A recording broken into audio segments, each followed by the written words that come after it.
সুপ্রিয়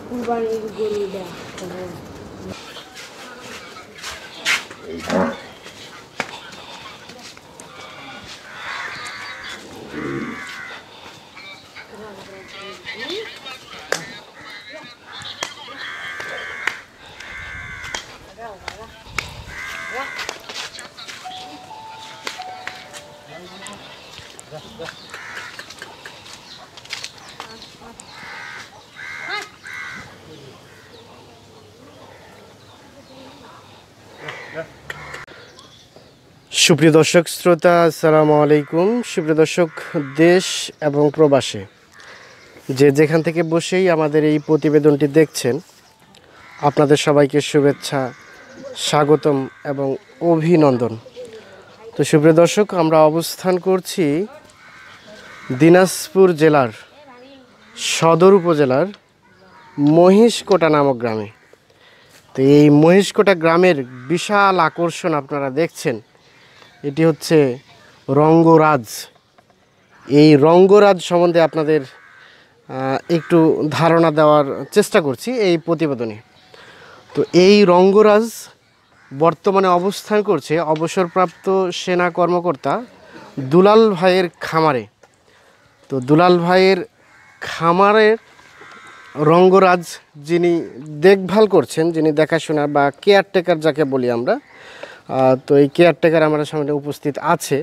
তো আমরা আসলে একটু জেনে নিব যে এই রঙ্গরাজকে আগামী কুরবানি ঈদে কি বিক্রি করতে চাচ্ছেন নাকি, এবং বিক্রি করলে কি পরিমাণ দাম হলে এটি বিক্রি হবে, সেই বিষয়গুলোই আপনাদের ধারণা দেওয়ার চেষ্টা করব এই প্রতিবেদনে। তো দর্শক, অবশ্যই পুঙ্খানুপুঙ্খ রূপ দেখতে সমগ্র প্রতিবেদন জুড়ে আমাদের সাথেই থাকবেন। চলেন আমরা একটু দামগুলো জানি। ভাই ভালো আছেন? ভাই দেখভালের দায়িত্বে আপনি আছেন? আচ্ছা, কতদিন ধরে এটাকে পালছেন আপনি?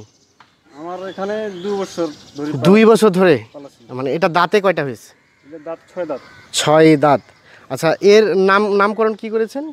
রঙ্গরাজ।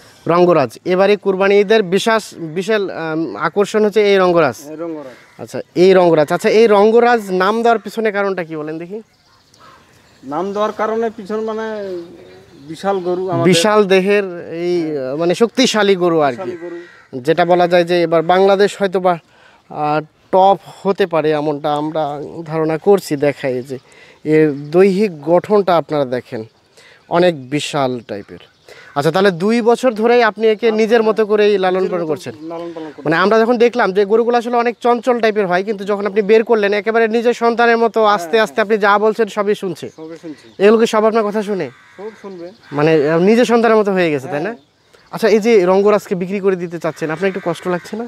কষ্ট তো অবশ্যই লাগবে। অবশ্যই লাগবে, তারপরে একে বিক্রি করতে হবে, কারণ এটা তার জীবন। আচ্ছা আচ্ছা, কষ্ট লাগছে, তারপরে আপনি একে বিক্রি করতে চাচ্ছেন, যেহেতু আপনি এটা শুরু থেকেই দেখভাল করছেন। শুরু থেকে দেখভাল করছেন না আপনি? শুরু থেকেই করছি।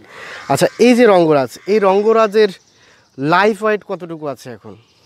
ওজনটা? হ্যাঁ, ওজনটা মন করেন 35 মণ পার হয়ে যাবে। 35 মণ পার হবে। এটা কি ওজন করছিলেন কখনো? ওজন ফিতার মাপে করছি। ফিতার মাপে ধারণা করলেন গোস্ত হবে 35 মণের উপরে? না, ওজনটা মানে লাইফ ওয়েট 35 মণের মতো হবে। আমরা একটু দেখানোর চেষ্টা করছি। এই যে রঙ্গরাজকে আবার একটু দেখাই। আচ্ছা, এই রঙ্গরাজ জাত কি জাতের? এটা ফ্রিজিয়ান বলে। ফ্রিজিয়ান। দেখাই সাইজটা, আপনি কাছাকাছি যান দেখি। এই দেখছেন, ওনার উচ্চতা 5 ফিট 5-এর মতো হতে পারে। মানে ওনার উচ্চতা থেকেও রঙ্গরাজের উচ্চতা অনেক বেশি। আচ্ছা, এই যে এটাকে মোটা তাজা করেছেন, এটা কি কি খাবার খাওয়াই মোটা তাজা করেছেন এরকম? ধান, গম, ভুট্টা 3টা মিলে মিশাই আর কি কুটিয়ে। মানে ধান, গম, ভুট্টা তিনটা একসাথে মিক্স করে এটা মিলে পেশানো হয়। হ্যাঁ, পেশানো হয়। তারপরে এগুলোকে খাবার দেওয়া হয়। দিনে কয়বার করে খাবার দেন এগুলো? 3 বার খাওয়াই। 3 বার খাওয়ান। কোন কোন টাইমে দেন খাবার এদের? সকাল 8টা থেকে বেলা 2টার সময়। সকাল 8টা থেকে বেলা 2টায় একবার দেন? মানে সকাল 8টায় একবার বেলা 2টায় দেন, আর একবার সন্ধ্যা 7টায়। সন্ধ্যা 7টায়। আচ্ছা, টোটাল 3 বার খাবার দেওয়া হয়। আর এই যে এই সাথে এই যে যে আমরা খড়গুলো দেখছি, এই খড়গুলো কি দেওয়া হয়? হ্যাঁ, খড় দেওয়া হয়, কাটি কাটি আমরা ইয়া করে দিই। খড়গুলো কেটে কেটে খাবার দেওয়া হয়। আর ঘাস জাতীয় কি কি খাওয়ানো হয়? ঘাস আমরা খাই না, ঘাস খাওয়া হয় না। আমাদের অনেক খের আছে। আচ্ছা, এই খেরগুলো তাকে খাওয়ানো হয়। ভুসি জাতীয়? ভুসিও খাই। ভুসিও খাওয়ান, মানে সব কিছু দেশাল খাবারই খাওয়ানো হয়। চক্কর চক্কর, ভুসি, এইগুলো খাওয়ান আর কি। এগুলো খাই। আচ্ছা, আমরা জানি যে এই যে আপনার ফ্রিজিয়ান গরু বা গরু জাতীয় এগুলো কিন্তু অল্পতেই একটু বেশি মানে হিট হয়ে যায়, আর্দ্রতা বেড়ে যায় তাদের। তো এদেরকে গোসল করানো হয় কয়বার করে? কোনোদিন 2 বার দেই, কোনোদিন 3 বার দেই, কোনোদিন 2 বার, কোনোদিন 3, বারও দেই। কোনোদিন 1 বারও। মানে এটা কি আর্দ্রতা অনুযায়ী গোসল করানো হয়? আকাশের ঠান্ডা হিসাবে আর কি। ঠান্ডা হিসেবে গোসল করানো হয়। আচ্ছা, আমরা একটু দেখছি উনি যেটি দাবি করছে যে 35 মনের মতো লাইফ ওয়েটে বর্তমানে হবে। আপনারা কিন্তু ক্যামেরায় যেটা দেখছেন, ক্যামেরা থেকেও কিন্তু অনেক বিশাল সাইজ।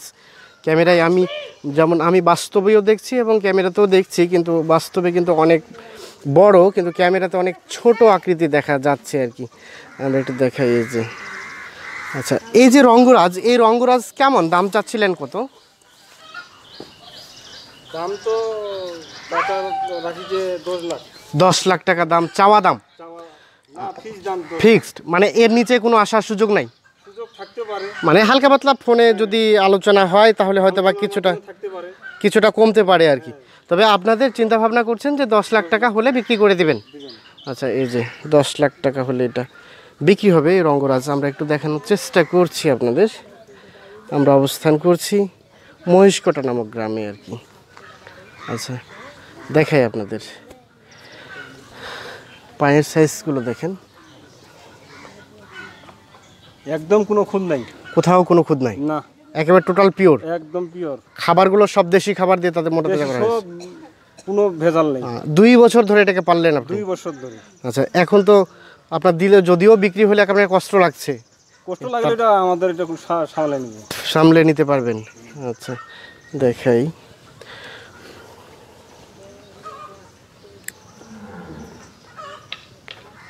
এইরকম কতগুলো গরু আপনি পালছেন, মানে বর্তমানে এই দুলাল ভাইয়ের খামারে এই জাতের কতগুলো গরু আছে?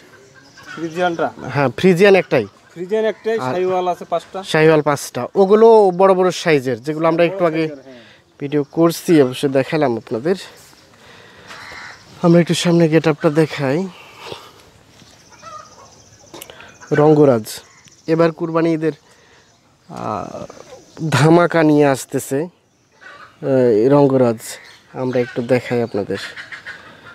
বিশাল দেহের এই রঙ্গরাজটি।